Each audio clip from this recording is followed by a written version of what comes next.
Kecewa dengan Hakim Majelis Pengadilan Negeri Subang, keluarga korban ngamuk di depan Gedung Pengadilan Negeri Subang, pada Kamis tanggal 6 Oktober tahun 2022.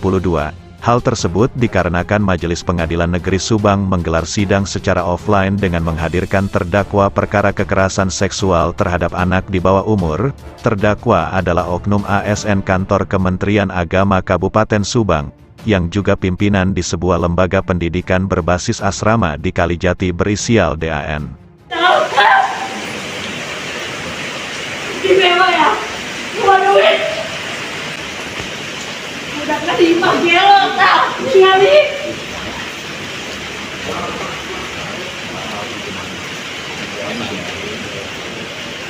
Udah ketemu lagi kayak makan.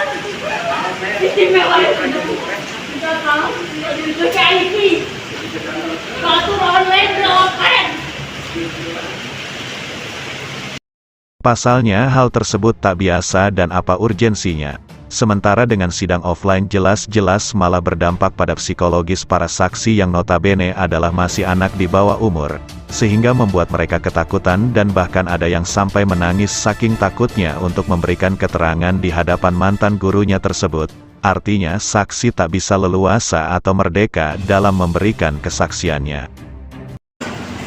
Kalau ini ditanya istimewa banyak duit. Anak aing bergelo di imah. Takut lagi sama duit riba. Ngakunya dong. Istimewa loh, malaikat bisa disogok pak. Sidang orang berduit VIP didatangkan langsung. Saha itu teh? Tersangka orang istimewa, orang lain online, ini offline. Istimewa banyak duit. Oh, jadi yang lain? Korbannya saya, anak saya mau gila. Jadi yang lain mah online? Yang lain online bos. Oh. Ini dia istimewa offline, banyak duit, malaikatnya disogok juga nama. Terdakwa cabul itu ya? Betul. Korbannya bersama saya yang bawa dia berobat sampai sekarang. Sekolah nggak ada yang mau terima. Luar biasa.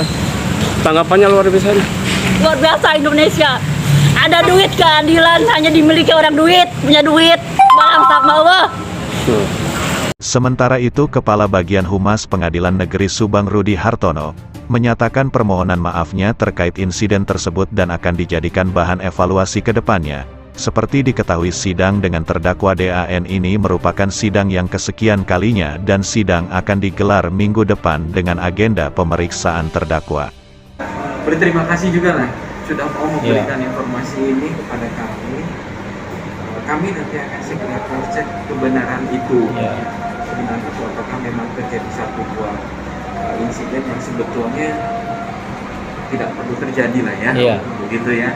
Terjadi. Tapi nanti kami akan meng-cross check apakah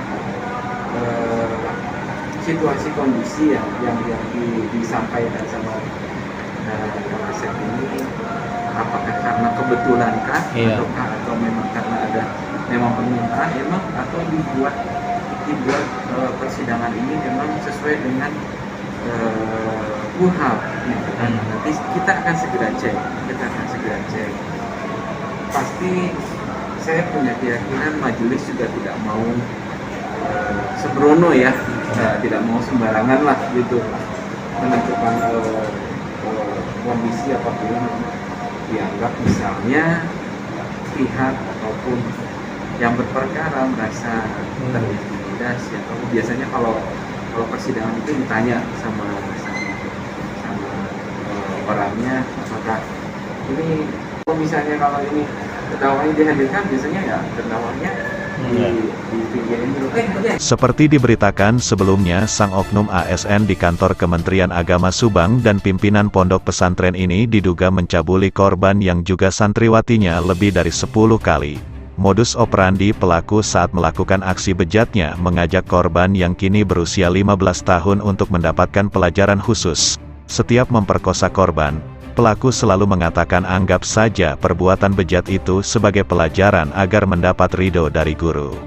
Akibatnya pelaku dijerat dengan pasal 81 ayat 1, 2, dan 3, atau pasal 82 ayat 1, junto pasal 76E dan D atau pasal 82 ayat 2, atau pasal 81 ayat 3 Undang-Undang 35 tahun 2014, Undang-Undang Perlindungan Anak dengan ancaman hukuman maksimal 15 tahun penjara. Dari Subang, Jawa Barat, Jajat Perak TV melaporkan.